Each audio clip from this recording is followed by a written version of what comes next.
Olá pessoal, tudo bem? Bem-vindos ao canal Dicas do Professor Tafarel.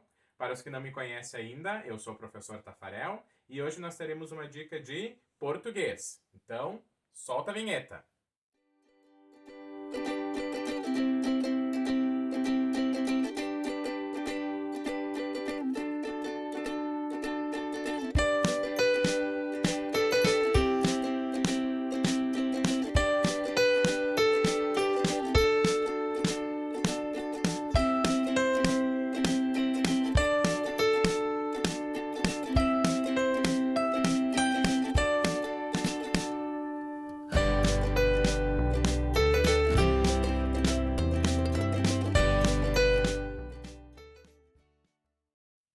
No vídeo de hoje, nós vamos conversar um pouco sobre vozes verbais e agente da passiva, ok?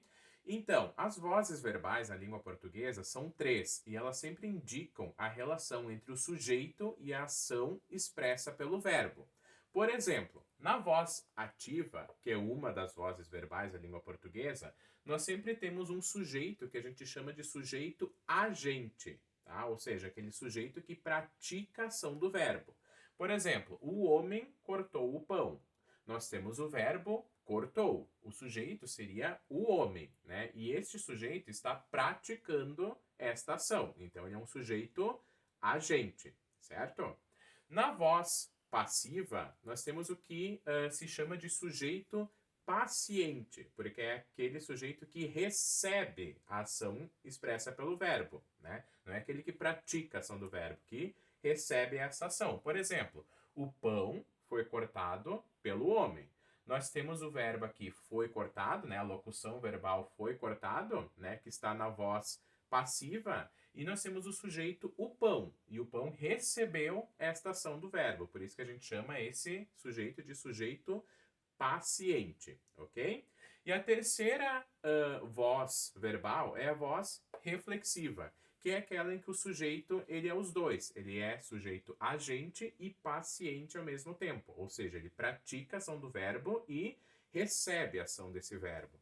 Por exemplo, o homem cortou-se, né? Então, ele praticou a ação de cortar e ele cortou a si mesmo, né? Então, ele é um sujeito agente e paciente. Então, este verbo aqui está na voz reflexiva. Nós podemos transformar orações com os verbos na voz ativa na voz passiva, tá? Basta seguir esses passos aqui que eu vou explicar. Então, por exemplo, aqui nós temos esta oração que está na voz ativa, né? O homem cortou o pão. Nós temos o homem, que seria o sujeito agente, porque ele está praticando a ação deste verbo. O verbo cortou, que está na voz ativa, e o pão, que seria o objeto direto, né? Porque cortou é um verbo transitivo direto, né? Ele precisa de um complemento. Cortou o quê? O pão.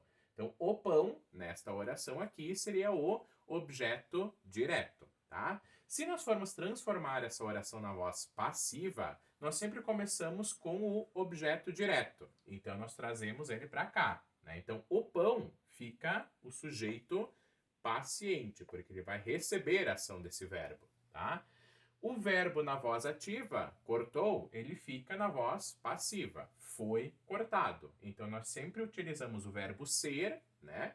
Conjugado, no caso aqui fica foi, e o verbo principal, ele fica no particípio, tá? Então, por isso que é foi cortado. E o sujeito agente na voz ativa, ele vem para o final da oração e ele vira agente da passiva. Então, pelo homem, seria o agente da passiva, porque este, né, o homem foi quem praticou essa ação. Então, por isso que a gente chama ele de agente da passiva, ok? Então, esses são os passos que a gente precisa seguir para transformar uma oração na voz ativa para a voz passiva. Então, agora que nós sabemos quais são as vozes verbais e como transformar a voz ativa em voz passiva, vamos focar mais no agente da passiva, tá? Então, o agente da passiva, assim como o objeto direto, o objeto indireto e o complemento nominal, é considerado um termo integrante da oração, certo? Só recapitulando, termo integrante da oração é aquele termo que completa o sentido de outro dentro de uma oração. Então, se eu digo, por exemplo, ele é estimado, né? Se eu falasse só, ele é estimado, vocês iam dizer, tá, mas é estimado por quem, né? Não tem sentido completo essa oração. Então, eu preciso dizer, ele é estimado pelos colegas. Então, essa expressão aqui, pelos colegas, está completando o sentido desta oração, tá? E pelos colegas, então, é o agente da passiva dessa oração. Então, o que é o agente da passiva? Né? É aquele termo que completa o sentido de um verbo que está na voz passiva. E o agente da passiva é sempre aquele que pratica a ação do verbo, né? Então, aqui a gente sabe que os colegas estimam esta pessoa, né? Então, os colegas aqui estão praticando a ação deste verbo, tá? Mas como a oração está na voz passiva, eu tenho aqui um agente da passiva, pelos colegas, ok? Outros exemplos aqui. A carta foi escrita por mim, né? As flores são umedecidas pelo orvalho. Então, são mais exemplos aqui de agente da passiva. Lembrando vocês, né, que o agente da passiva, ele sempre começa pela preposição por ou por uma de suas variações, né? Então, pode ser ou por, ou pelo, ou pela, ou pelos, ou pelas, tá? E assim por diante, certo? Então, esta foi a nossa explicação sobre vozes verbais e agente da passiva. Lembrem de se inscrever no meu canal e de dar um like neste vídeo. Até mais!